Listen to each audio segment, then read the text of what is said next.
Mental illness, a condition that impacts a person's thinking, feeling, or mood and may affect his or her ability to function on a daily basis. Every brain is different, so every individual experiences mental illnesses differently.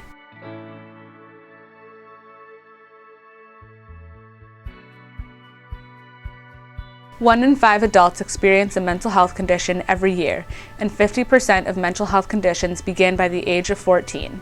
Mental illnesses are not always visible, but they are still real, and everyone who struggles with one approaches it differently. They're not really talked about. I guess people just assume it doesn't happen to people at BB&N. I grew up with a father who was bipolar, and my mom suffered from major depression. I have a cousin with autism. I have my sister had anorexia for years. I have an anxiety disorder. My Nana had dementia for a long time. She was in a dementia ward. I really struggled with my eating. I'm very close with someone who's bipolar. And then I've been diagnosed with general anxiety disorder. Our first question is basically going to be like a series of word associations. So I'm going to start by saying a list of words. Please say the first word that comes to mind when you hear it. Okay. Mental health. Anxiety. Important to talk about. Big field. Secrets. Teenager. Anxiety. Important. Misunderstood. Depression.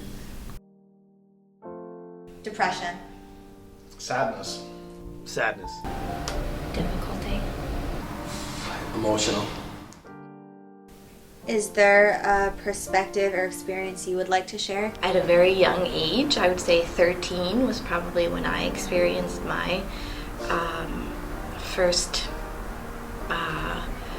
maybe panic attack or depression.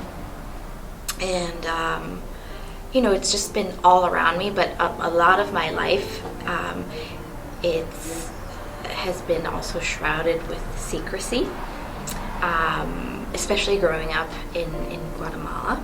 I actually struggled with some mental health issues for a good portion of my life because I had a pretty rough childhood that was pretty traumatic in the people that I was around and the people that I had to deal with, and that left a lot of scars on me because I got sort of swept up in the idea that you don't speak about it, you keep it in, But then getting this mental illness, this mental disability really changed her as a person.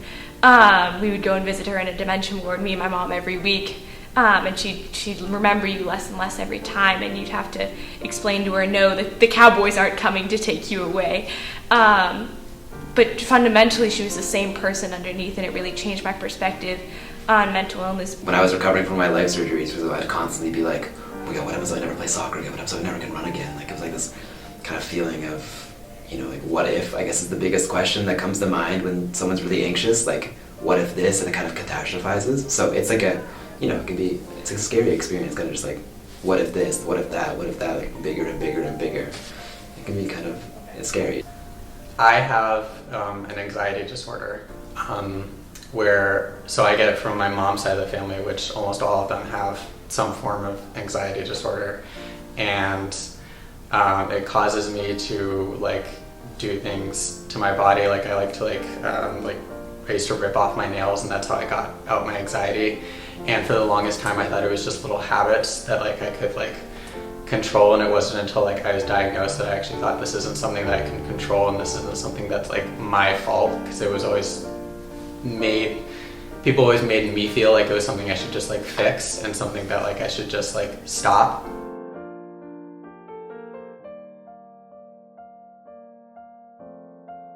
Anorexia. Thin. Not eating. Skinny. Bulimia. Body image. I think the vibe at BB&N about body image is very hypocritical.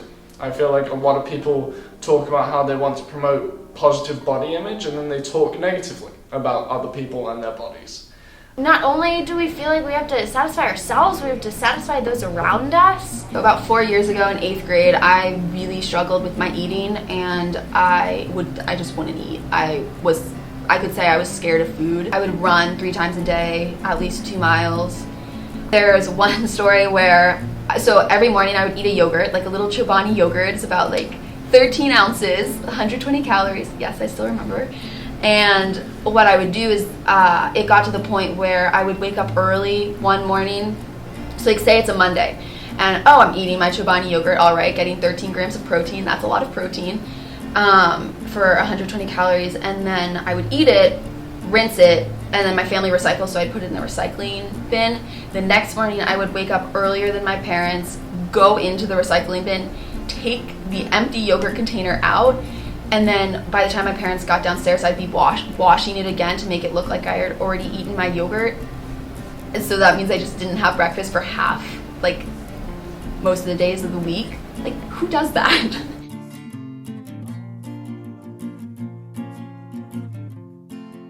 Stigma. Shame. Fear. Taboo. A lot. Alienated. How do you think mental illness is perceived at BB&N? I think at BB&N mental health is sort of a dirty little secret, where a lot of people that go to BB&N end up struggling with mental health to some degree, but no one talks about it. You know, and it's not like it's stigmatized, it's just no one talks about it. People are understanding of mental health kind of on like the surface level, but not on a deeper level. If they haven't felt the direct effects of a mental illness, or haven't like had a family member or a friend who's had the effects of like that circumstance, then they don't make the effort to understand it, and therefore don't understand it as much. Before we can figure out how to make it more comfortable in the community, we first need to really introduce it. We've come a long way, but we have a long way to go. This community only accepts those stories on a platform, so certain types of stories, certain levels of stories that don't involve triggering information. There's a very tailored view of what's okay to say. It'd be good if people understood the disorder more and not follow the stigmas so much. I think the more people know about mental health, the less stigmatized it becomes and the less scary it becomes. Is there anything you wish that everyone could know or understand about mental health? It needs to stop being a weakness. Everyone in BB&N is competing at a really high level, so this kind of like flaw or I don't know, sort of any kind of weakness can be viewed badly, more so than it should be. I wish everyone could know that everyone's still a person under whatever they're fighting, and that each person does have something that they're dealing with, even if you can't see it. And it's really important to treat each and every person with kindness, because there's still a person beneath anything that you see on the surface. Respect, just treat. These are not different people, they're not a different species, they have a disease. It's certainly not their fault, and they deserve as much respect as anybody else. I mean, I don't see that as a problematic or hugely insightful thing. It's just being a decent person.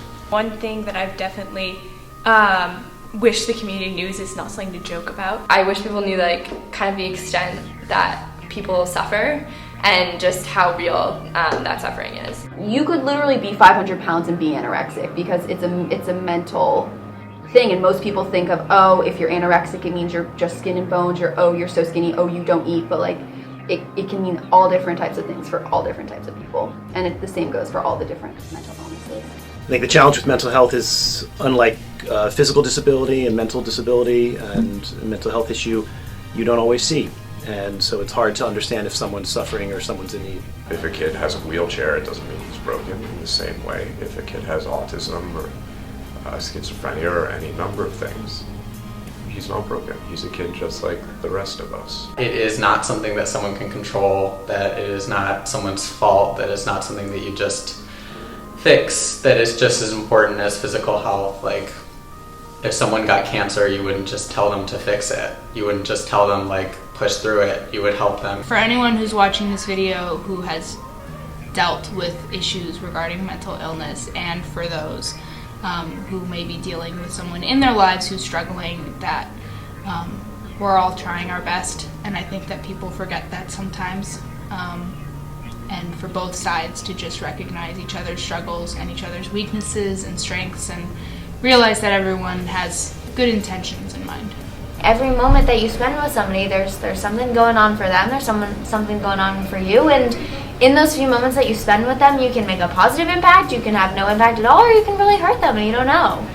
I wish that everyone could understand that just because you have a diagnosis on a medical record doesn't mean that you are that diagnosis. I don't think the brain works in boxes, and I feel as though the way the brain works is sometimes it misfires. It happens with everyone, and the quicker we can leave behind these titles, as helpful as they can be for doctors and for the general public, the faster we can leave those behind and start helping those people instead of just trying to categorize them and sometimes getting it wrong, the quicker we can help solve these mental illnesses or at least make them easier to live with.